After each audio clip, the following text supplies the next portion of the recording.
début de la construction de la pyramide en 89. On fait pas mal de choses, on fait de la topographie à l'intérieur, on fait le suivi des déformations des faces à l'extérieur, on a des capteurs qui sont installés dans la pyramide, on a l'inspection aussi forcément.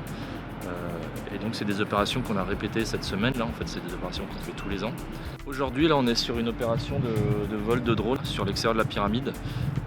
L'idée là c'est d'aller inspecter les joints de la pyramide, les joints en silicone ou en caoutchouc, ainsi que les vitrages, à la recherche d'éventuelles fuites dans les joints qui feraient qu'il y ait de l'eau qui rentre dans la pyramide et d'éventuels éclats, des éventuelles rayures sur les vitrages. Donc cette opération on l'a fait conjointement avec une société qui s'appelle Sterblue, des confrères de Sterblue, qui génère des trajectoires automatiques et qui fournissent un logiciel de pilotage automatique du drone pour voler extrêmement proche de la pyramide. Là on vole à 3-4 mètres pour avoir un pixel suffisamment petit pour tout inspecter sur photo.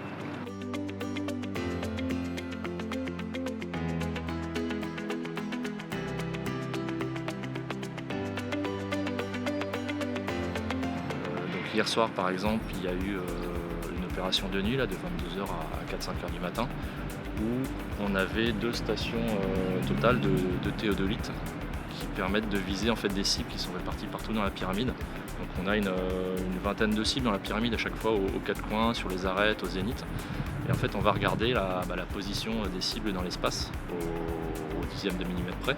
On va regarder comment la pyramide se déforme au fur et à mesure. Donc c'est une opération qui est faite de nuit pour que la pyramide soit complètement stable thermiquement, qu'il n'y ait pas des déformations liées à la chaleur, liées au soleil qui vient taper dans les faces. En parallèle, on a mis un peu de nouvelles technologies là-dedans. On a fait une opération au scanner 3D à l'intérieur et à l'extérieur. Donc, à l'intérieur, ça permet aussi de voir comment se déforme la pyramide et à terme, ça pourrait remplacer la topographie traditionnelle. À peu près de la même précision, mais avec beaucoup plus de données.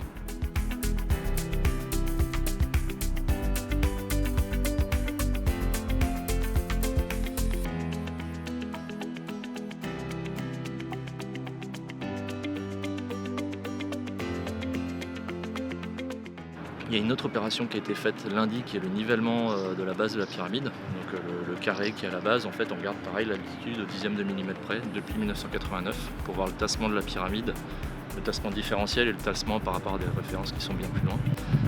Et enfin, tout au long de l'année, on enregistre des données sur des capteurs qui sont dans la pyramide. Donc il y a des inclinomètres, des extensomètres, des capteurs de température qui nous donnent d'autres paramètres sur la pyramide. Et ça, c'est un système de maintenance qui enregistre en permanence et qui est disponible pour nous par internet, via le site internet Simon.